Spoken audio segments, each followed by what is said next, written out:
Go. Good morning, guys. I'm Drew Klein, and we're going to be teaching you some safety tips in the weight room. All right, class. What we have here is a standard barbell. It weighs 45 pounds. It can be used for bench press and squatting. Behind you, we have a hex bar that is 65 pounds. That is used for deadlift. Hey y'all, I'm going to go over some cues to think about while you're squatting. First off, you want to make sure the bar is at armpit level. That way you're not getting up on your toes when you're going back and increase the risk of causing an injury.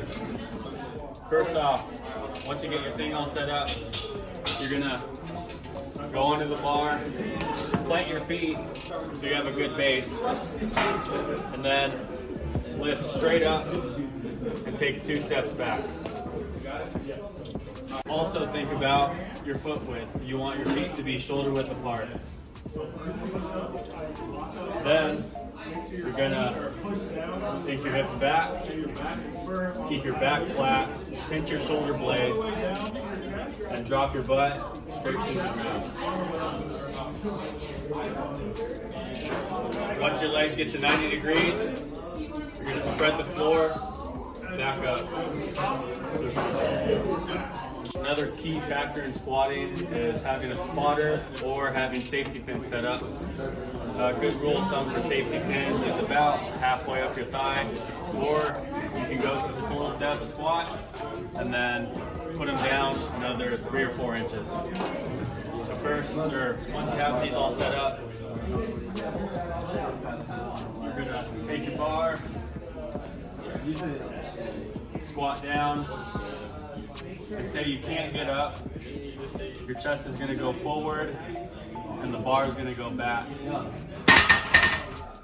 Alright, so before we bench, what we want to do is, you can have your feet flat, but I like to put my toes down. And you want to have a little bit of an arch to your back. And you want to retract your shoulders. And then you want to, I like to line my pinky up to the lines. I mean, if you go closer, just depending on what muscle. When adding weight to your bar, it's important when you to do make it, sure you're adding equal weight. you want to take a deep breath, get it off. You want, when you go down, you want your elbows to be at a 45-degree angle, not super far out, kind of close. You go down, and when you go up, you don't want to bounce it. You just push up and kind of towards your spot. I'm going to show you guys how to properly squat and bench pressing. A couple keys here is you don't want to put your hands on the bar unless you have to, and that will be pretty clear because you'll have communication with the person who is bench pressing. Or if the bar is descending down and they can't get any force up, that's when you come into play.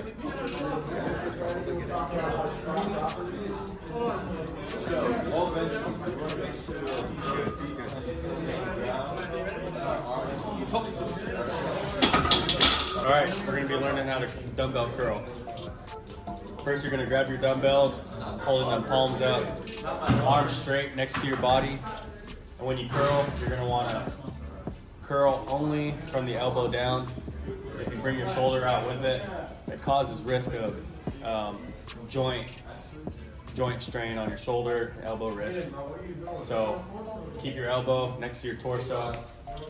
You're going to curl up from the elbow down, extend down to your hip, and then when you're setting the weights down, place them down nicely so you don't drop them on your toes or somebody else's toes. Today we're going to go over the plank and safety considerations of it. Alright, first you want to go on your knees, and when you're using the mat, this is the first safety consideration because you can hurt your elbows. So, what I would do is I would get a push-up position and have a neutral spine, and then go elbow, elbow. Now the second safety consideration would be, you don't want to be too far this way with your elbows forward because you put a lot of strain on your abs, and you got to be pretty advanced to be able to do this. And what you want to do is just have a neutral spine in your core and do the plank as long as you can. We're going to learn the shoulder press next. Grab a dumbbell that's a safe weight. You're going to grab it, put it on your knee. Something to consider. use these little foot pads right here. So when you're pushing into the backrest, you're not sliding the bench around. After you've done that, you're gonna lift up the weight above your head. And when you lower it, keep your elbow at about 45 degrees from your body. You don't want it here, but you also don't want your elbow flared out too far like this because it's a lot of strain on the joint.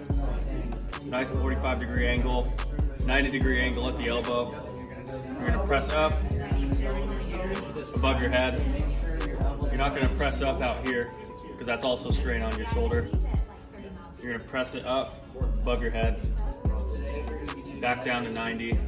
Also remembering not to go too far down and break that 90-degree angle at the elbow.